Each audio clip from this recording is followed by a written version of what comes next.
Have you ever seen Soft White Underbelly, Andrew? No. Soft White Underbelly is a man named Mark Later, and he covers all of these different people, all these he goes to Skid Row and he'll interview all these people who have crazy lives full of just like drugs and just the craziest people. But recently he's gone and he's started to interview other different people from different walks of life. And in this one, he interviews an antinatalist. And I mean, not just a chick who doesn't want to have kids. This chick wants to see the human race go extinct ASAP. So yeah, anyway, a serious, hardcore antinatalist. I wanted to get your take on her takes. Tell me what antinatalism is. But as simply as I possibly can is the belief that it is unethical to create new life. Now, there are many different types of antinatalism. There's many different types of antinatalists. There's a lot of different motivations for antinatalism. There's a lot of different reasons why people might find themselves to be some form of antinatalist. I'm what is called a sentiocentric antinatalist, or a biocentric or a reverse biocentric antinatalist, which means that I'm for the non-existence of anything that has the possibility of feeling. Because I believe that one of the greatest products of life is the production of suffering. There's always this incredible amount of suffering. And that's basically one of the biggest things that life produces. Life is so actually she has a consistent position. Though the most consistent antinatalist I've ever seen takes it all the way to its logical conclusion. If suffering is bad and it's to be avoided, then all suffering can be avoided by simply removing human life. Then nothing can ever suffer, right? It's very simple.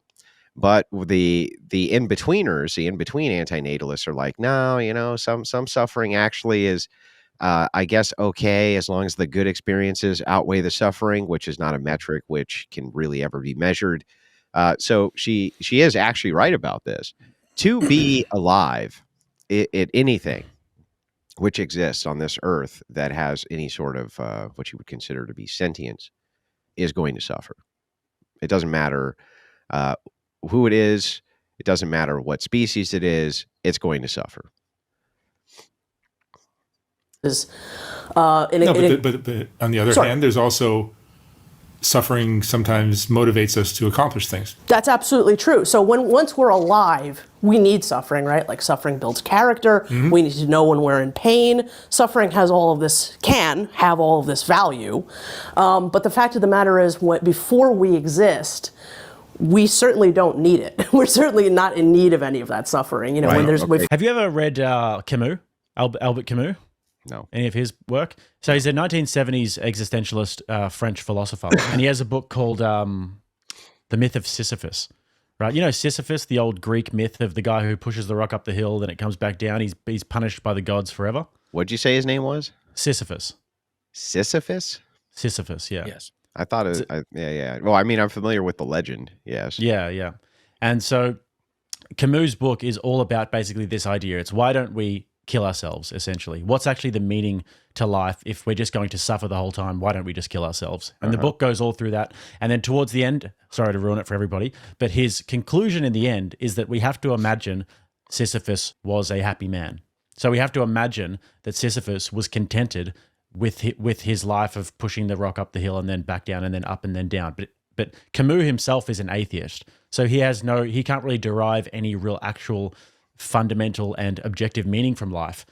All he can say is that we have to imagine that Sisyphus was a happy man. So doesn't really fill me with confidence in terms of what these existentialists think about why we shouldn't kill ourselves. But what's actually the argument against that?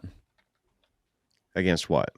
Against the notion that the only reason we shouldn't kill ourselves is because we have to convince ourselves that the life of suffering and toil is worth it. We have to convince ourselves that that's a happy thing to do. Well, then you have eliminated the very idea for the grounding of rationality. The idea is that we have to convince ourselves of a lie in order to do X thing, then why not just not convince ourselves of the lie? So if we're rational agents, we can also convince ourselves that it's not worth being here as well, right? But seemingly when people are asked, would you prefer to be here and suffer, or would you prefer to not exist? They prefer to exist. Isn't that interesting? Yeah. So the rational agent who can convince themselves that they should suffer can also convince themselves that they shouldn't. And it's not like these ideas are not out there in the ethos that people can't go, hey, why do I suffer all the time? Right? Why do I have these? And there are people who have such debilitating conditions, right? And are in such agony, which can't be treated, that they do prefer non-existence to the overwhelming amount of pain that they're in. You know what I mean? So people obviously do convince themselves, but it seems like agony and suffering itself is not a thing which convinces people to remove themselves from existence. And do you think that suffering in and of itself is an inherently bad and negative thing? No, not in and of itself. Yeah. It can't be. Well, it can't be in and of itself. Because for instance, the idea of you going to a gym, right? That's going to be suffering, right? But there's going to be ends to that, which from the suffering and from the toil, there's these sort of like health outcomes that make the suffering worth it. Right. So in and of itself was that, and by the way, there's a thing that I learned since I started working out again, which is that people actually start to enjoy the process of the suffering. They like being sore. They miss being sore. Oh yeah. Right. They're like, oh man, I don't feel like my arms are in agony today. And I would really like to reclaim that feeling. So I better go lift some more weights. Right. Yeah. So in and of itself, no, suffering can't be evil in and of itself. It has to just always be tied to outcomes. Suffering bad because I don't like it. But if it's good, then it's no longer considered suffering, right? Right. Your suffering is to you is the most agonizing thing ever, but to like a sadomasochist, it's the best thing ever. It's just perspective. Sure. So it's like suffering in and of itself, I don't think is bad.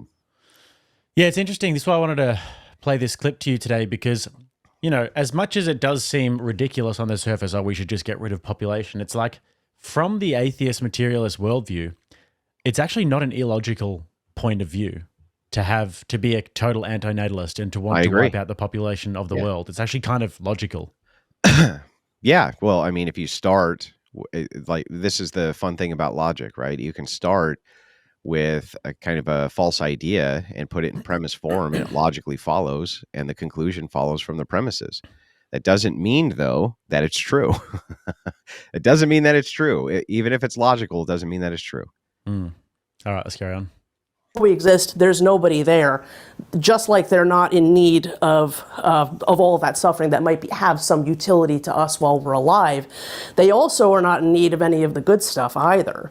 So the argument here is that these people who aren't alive yet can't consent to the suffering that they're going to experience in their life, so therefore it's unethical to have children. But they can consent to ending their suffering anytime they want, right? True. So how come they don't? True. So this goes back to the age-old question, right? You can't consent to existence, but yet you can. What's actually really interesting about this is that the argument is more against her than it is for her. So she says, look, you can't actually consent to being born into a world of suffering. So we have no right to force you into that world, right? That's the basic gist of the argument. But the evidence seems to run against you when it's the case that you were forced into the world and yet still prefer to be here, even though you can take yourself out of it anytime you want. It seems to be making the case that people prefer to be alive than not. Definitely, yeah. Positives, to have a good life. We're not, before we exist, we're not in need of any of that. And so to create a new being. Well, so hang on, right here too. There's another thing here to watch for, which is that she's making some suppositions, right? Before we exist, there's no need for any of this and nobody's suffering. You don't know that. This is just supposed. We actually don't know that. It's possible that everybody who exists is in a void of hell and is being tortured by demons all the time until they finally get through a sluice gate, which then connects your soul with the most recently imbued sperm egg inside of some woman's body. And there you go, right? It could be that it's your great escape from hell and you don't want to go back there. And so that's why you do everything to stay alive on planet Earth. Like these are all just things which are supposed. There's no reason for us to operate off of a supposition that there's no suffering before you're born. There's no reason for us to suppose that, other than she just wants us to take her word for it. Sure. Yeah. that potential sentient being at great risk, at risk of a poor quality of life. We do that without consent. Now, I know what you're going to say. It's impossible to get consent of a non-existent being, but that's part of the point. That's the nature of consent. If you can't get consent, then you don't take those risks. You don't impose that harm. I mean, there's been proto-antinatalists. What if it's the case, though? If I just could give an example of one person, let's say it was a mom who was into witchcraft.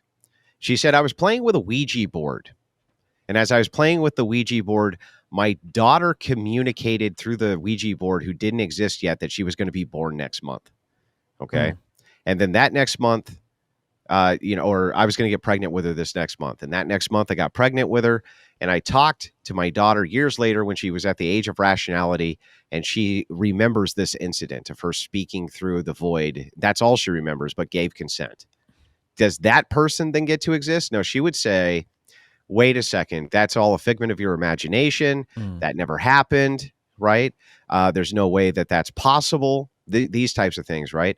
But there's actually no way. That's the same argument against her, though. There's no way for us to ascertain the possibility of consent either, right? There's no way for us to ascertain that people aren't actually consenting. For all we know, they're all consenting, and we just don't know it. Yeah, I mean, well, in a sense, they are. If they are alive, they are consenting, right? If they're alive, they're consenting. That's the point. Yeah, right. Ideas for, since, ancient Roman thinking, the wisdom of Silenus, Theognis. I mean, so many different thinkers have kind of mentioned ideas like this. And one thing that has existed is, believe it or not, a lot of Christian antinatalism. Like, there were all these sort of Christian antinatalist sects that were Gnostic, and they didn't believe in eating animals, and they didn't believe in procreation. Now, a lot of that had to do with an aversion to sex. Yes. That's right. So contradicts her own thesis here. They were antinatalists, but not really. They were actually just anti-sex. So there are all sorts of Christian sects. She's right. That had all sorts of bizarre sexual hangups, and utilized that for antinatalist positions. She's absolutely right about that. Because they're Christians, so there's a lot of aversion to sex. Earlier you said that, humans have an urge to have sex, but not necessarily to procreate. Yeah. I think a lot of women probably have a strong urge to have a child. Well, I think a lot of women are culturally mandated to have that instinct. I mean, what do we, it's sort of the cliche. You don't culturally mandate instinct. That's not how that works. You know what I mean? You would be making cultural mandates against things which were instinctual. You know what I mean? Yeah. So no, that would work in the opposite direction of what she's saying. There's a cultural mandate for you to have this instinct. It's like, well, then that wouldn't be an instinct, right? That's not an instinct at that point. Yeah, and it's like when the woman is ovulating, is that like a cultural mandate? When the woman has her body preparing and she starts nesting, is that like a cultural mandate, or is that something that's biological, something that's an actual biological instinct? Well, the entirety of the female body is designed, including to its own detriment, for procreation. It's designed for childbirth, including to its own detriment. It has trouble regulating hormones due to this. It has trouble with all sorts of different things that males don't have because we don't have the requisite parts necessary to carry children, right? To their own detriment, their body is designed specifically for this. Right. Example, but like, what do we give little girls? We give them baby dolls. I could probably say most women in most cultures, it's not a matter of when. The problem with that is that if you present a child, right, young child, with, do you want this little baby doll or do you want this male-looking toy? If they're females, they often go for the little baby doll. That's what's interesting, right? So that would be more instinct, wouldn't it? Yeah. Yeah. If you're going to have a child, it's when. You're sort of a female's worth. By the way, stop it right there. Is in her procreative future. I mean, boys become men and girls become procreators, and that's not the way it should be or has to be by any stretch of the imagination. Actually, so I mean, is that not only is the way that it should be, but it's also the way it has to be. It actually has to be that way, and it will always be that way, because Men can't have children. Only women can.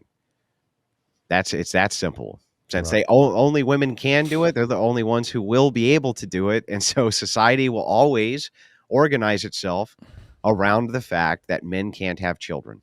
It's that simple.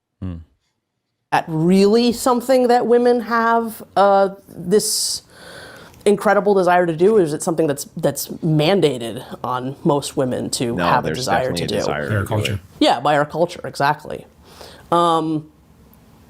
There's and I think there's a lot that still needs to be developed. I mean, sort of, there's very few feminists in antinatalism at this point. There's some feminist philosophers that are antinatalists, like Patricia McCormack, but other feminist. I would argue that they're all antinatalists.